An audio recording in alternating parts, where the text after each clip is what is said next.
मी तुम्हाला आता खलबत्त्यावर शेंगा चटणी दाखवणार आहे। त्यासाठी मी जिरे घेतले आहेत, हे लाल तिखट घेतला आहे आणि लसूण, हे लसूण मिक्स घेतले, ह्यामध्येच लसूण टाकले होते आणि शेंगदाणे हे जे हे बी काढून घेतले आहेत, कारण ह्याने हे खाल्ल्यानंतर थायरॉइड होण्याची जास्त शक्यता असते, त्यामुळे सगळे ह्या शेंगदाण्यामधले असे बी काढून घेतले आहे। पाहिलं का, हे बी काढून घ्यायचं, साल ही काढून घ्यायची,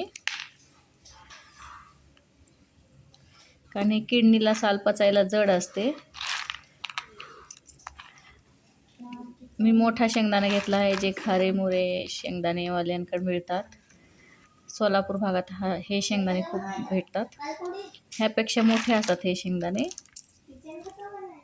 पहिले आपण जिरे कुटून घ्यायचे आहे, भरपूर प्रमाणात जिरे घ्यायचे, आणि उन्हाळा आहे, खलबत्त्यामध्ये असं घासून घेतलं ना लवकर होतं। जिऱ्यांचा खूप छान सुगंध येत आहे, कारण आपण घासतोय त्याला। मी कुटून घेत आहे, पूर्ण बारीक करून घेते, म्हणजे चटणीमध्ये कचकच राहणार नाही याची।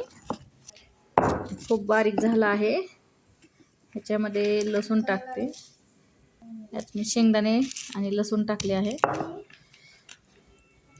लसूण पण भरपूर प्रमाणात टाकला आहे।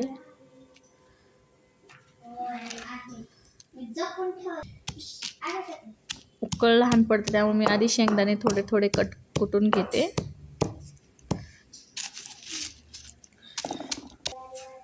ह्याच्यामध्येच मीठ टाकून घेते,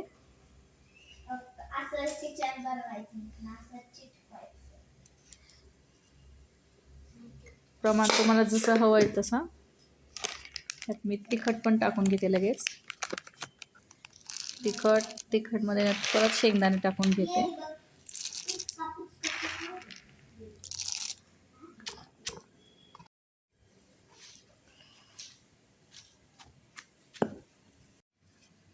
मस्त छान लाल चटणी होत आली आहे। अशी थोडी मोठी मोठी ठेवायची आहे, जास्त बारीक नाही करायची, घासून घ्यायची, म्हणजे खूप छान टेस्ट येते ह्याला।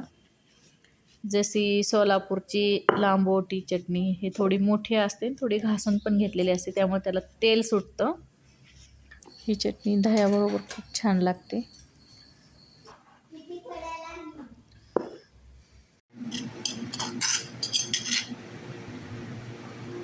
हे डब्यात काढून ठेवत आहे आता मी।